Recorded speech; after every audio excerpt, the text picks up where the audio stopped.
জনগণের ভাষা বুঝতে চায় না।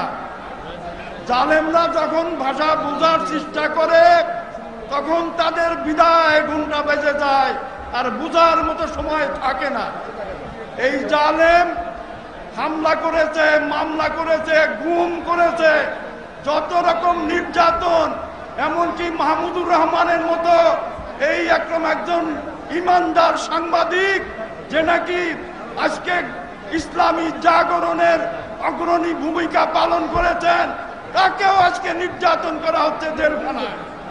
কাজেই এই জালেমদের সঙ্গে কোনো আপোষ হতে পারে না, জালেমের সঙ্গে কোনো আপোষ নাই।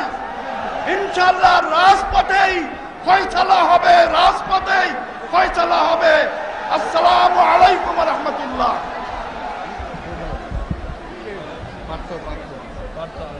প্রিয় ভাই বোনেরা, আমাদের সবার কাজ দেশনেত্রী বেগম খালেদা জিয়ার বক্তব্য একটু পরে আরম্ভ হবে।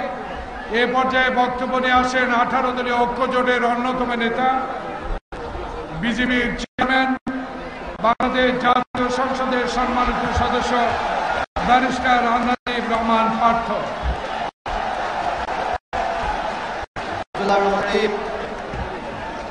আজকের এই সভার প্রধান অতিথি বিরোধী দলীয় নেত্রী বেগম খালেদা জিয়া সহ 18 দলীয় শীর্ষ নেতৃবৃন্দ, আমার ভাই বোনেরা, সবাইকে আসসালামু আলাইকুম। মাননীয় প্রধানমন্ত্রী, আপনি বললেন আমরা জানি আজকের মিটিং না করে, আজকের সভা না করে এই টাকা সাভারে যারা ক্ষতিগ্রস্ত হয়েছে তাদেরকে দেই।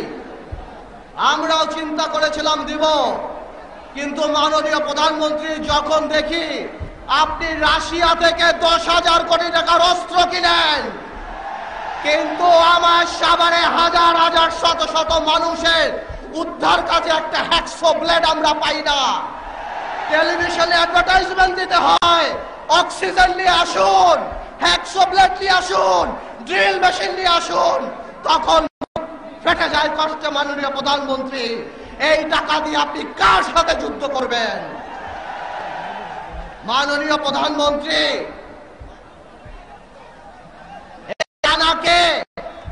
আপনি বাংলাদেশের মানুষের কাছে বলার চেষ্টা করেছেন, সাফাইও দিয়েছেন। বাংলাদেশের মানুষ জানে আপনি মাঝে মাঝে অসত্য কথা বলেন, কিন্তু মাননীয় প্রধানমন্ত্রী, ঘরের নোংরা কাপড় বাইরে ধোবায় ধুইতে হয় না। আল্লাহর ওয়াস্তে CNN BBC তে আর ইন্টারভিউ দিয়েন না, মান ইজ্জত থাকে না আমাদের বাংলাদেশে। আমি মিডিয়ার ভাইদেরকে ধন্যবাদ জানাই, আন্তরিকভাবে ধন্যবাদ জানাই। আপনারা সরে গিয়েছে এবং সবাই ঝাঁপিয়ে চেয়ে পড়েছিল। মাননীয় প্রধানমন্ত্রী, গতকালকে দেখলাম আপনি সাংবাদিক সম্মেলন করে ইসলাম শিক্ষা দিয়েছেন। বাংলাদেশের মানুষ সব শিক্ষা নিতে পারে, আপনার কাছ থেকে ইসলাম শিক্ষা নেবে না। বাংলাদেশের মানুষ এখনো ভুলে নাই আপনাকে নিয়ে সামাজিক মাধ্যম ফেসবুকে কার্টুন বানাতে 24 ঘন্টার মধ্যে আপনি অ্যারেস্ট করে নিয়ে এসেছেন। মাননীয় প্রধানমন্ত্রী, কষ্ট লাগে বলতে, লজ্জা লাগে বলতে, সর্বকালের সর্বশ্রেষ্ঠ মানব নবী করিম সাল্লাল্লাহু আলাইহি ওয়াসাল্লাম, সকল মুসলমানের হৃদয়ের স্পন্দন, তাকে নিয়ে বাজে কথা বলার পরও 2.5 মাসে তাকে গ্রেফতার করেছেন আপনি। প্রধানমন্ত্রিত্ব বড় না, কিয়ামত বড়, জবাব দিতে হবে আপনাকে। এখনো বলছি, আপনার মন্ত্রীরা সবাই পচে গেছে। আপনার দীপুমণিকে মানুষ বলে প্রজাপতি মন্ত্রী, খালি বিদেশ ঘুরে। আপনার আরেক মন্ত্রীরা বলে ধাক্কা দেওয়া মন্ত্রী, আরেক মন্ত্রীরা বলে চোখ উঠানো মন্ত্রী, আরেক মন্ত্রীরা বলে হলমার্ক মন্ত্রী। মাননীয় প্রধানমন্ত্রী, অনেক কথা বলতে চাই, আমার মুরব্বীরা দিতে চায় না। মাননীয় প্রধানমন্ত্রী, একটা কথা বলে দিলাম, গতকালকে আপনার আওয়াজ খুব নরম দেখা গেছে। আপনি চলে যান, তাহলে পালাবার জায়গা পাবেন না। আল্লাহ হাফেজ।